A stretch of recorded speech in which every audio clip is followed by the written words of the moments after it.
Hi everybody, it's Miss V. Hope you're having a great day. And this video has been made to help you if you're having a little bit of trouble with the Exploring Carrying Capacity assignment. This is a fairly small assignment. However, it does a lot of good things. It's getting you to think about carrying capacity, that's stuff that we talked about yesterday. And it's also now dipping your toe into the water for looking at graphing. How do you graph a population and what does it mean? Right, when you see the spike and when you see these little curves here, what is actually happening to that population? So some of you may be uncomfortable with graphing if you're not strong in it or if you haven't taken math class recently. So we're going to go through this together and I'm going to take you through the questions step by step so you have a better idea of what it's asking you. Okay, so this is a little case study and it says, many years ago, a fire swept through the forest in an area of northern Manitoba. The trees, shrubs, and other plants died in the fire. A team of wildlife biologists decided to study the regrowth of the forest over time. They chose to focus on the jack pine population as these trees are some of the first to grow back after a fire. A graph of the results of their study is shown below. So the scientists went out and they graphed the population over time. So time is increasing, probably in years at the bottom, right? If you remember anything about graphs, you know that you should have a unit here.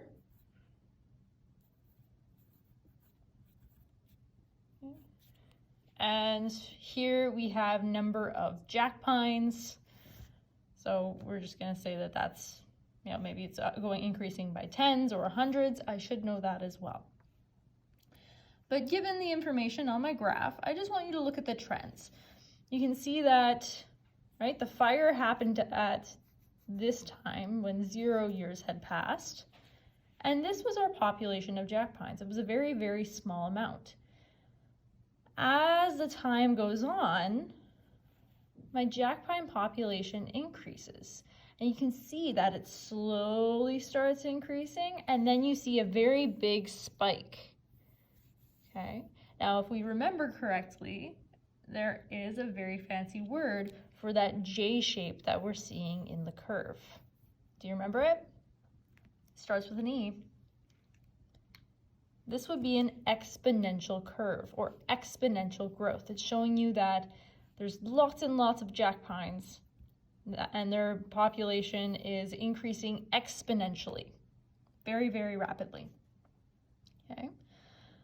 After that, you now see that the population kind of spikes and then goes down a little bit.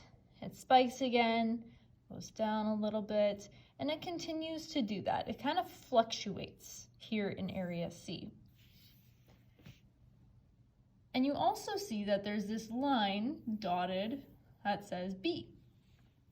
Now, what do you think is representing your carrying capacity, which is your limit for how many jack pines can be healthily supported in that population?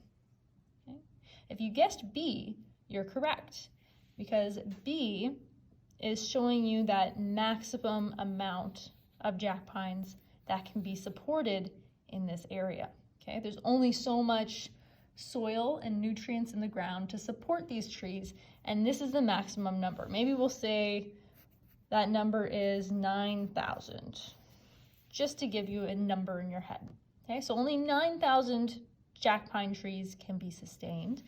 So whenever the population goes higher than that, suddenly now I don't have enough food or shelter for those extra individuals. So naturally, when there's not enough resources to go around, some of the trees are going to have to die off, right? There's not enough nutrients or shelter for them. So now you see how it will spike and then it will go back down because extra trees are going to die off. Now I have a little bit of extra wiggle room, right? So now my trees are population is going to grow again. It'll overshoot. Maybe it's going to come back down.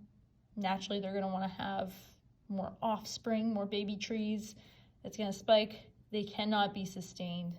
So once again, it's going to get dropped down and it continues that pattern for a relatively steady period of time. You typically don't see a population perfectly level out like that. Instead, you see this kind of overshooting and undershooting of the population size, and it always hovers around a middle mark, and that middle mark is your carrying capacity. This is the max amount of individuals that can be sustained healthily in that area. Okay, so the first question asks you, why is the number of jack pines increasing so rapidly in area A of the graph? Okay, so area A is right here, this really steady spike. Why do you think after a forest fire, the jack pine population is able to increase so quickly? Now you have to remember, it is a very fast growing tree, right? It grows within the first few years of the trees burning down.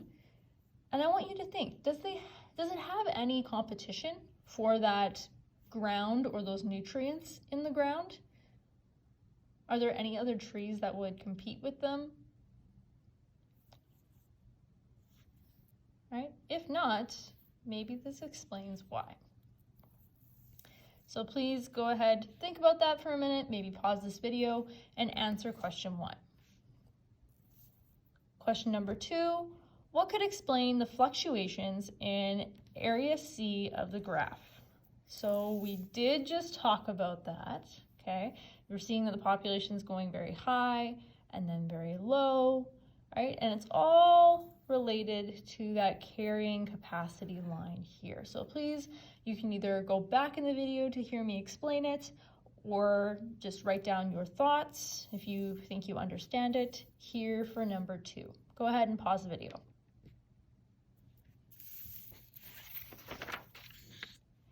All right, so question number 3 asks you, what does B represent? And I'm just gonna put a picture of the graph right here so we can still see it. Okay. All right, so what does B represent? B is this line right here. Hopefully you remember what I told you previously, right? Starts with a C, and it's also showing you how it's affecting the fluctuation right there. Okay. Number 4, what is your estimate of the population growth rate in area C? So how much do you think on average the population is growing in this area? So down in A, right, we can measure the average growth by taking the height and the width and seeing how much that population has increased from this point to this point. For this question, I'm mainly looking for you to tell me, is the population in this area steadily increasing, steadily decreasing, or are those increases and decreases kind of canceling one another out, and you are actually left with a population size that is staying relatively the same? Give you a minute to think about that. Pause the video so you can put in your answer, and we will be moving on to question number 5. Okay, so question number 5 says, describe in your own words what is happening to the jack pine population in the graph. So tell me a little story, right? Tell me, what the relative population size is when the fire first occurs, what happens to it recently afterward, and then after it hits its peak, what now happens to it in area C? Okay, so I hope that helps everybody. Remember that the last question is worth 2 marks, so you should have 2 sentences there roughly. It should not be just a 1-word answer. All right, I hope that helps everybody, and please feel free to send me an email if you need any help. Have a great day, everyone.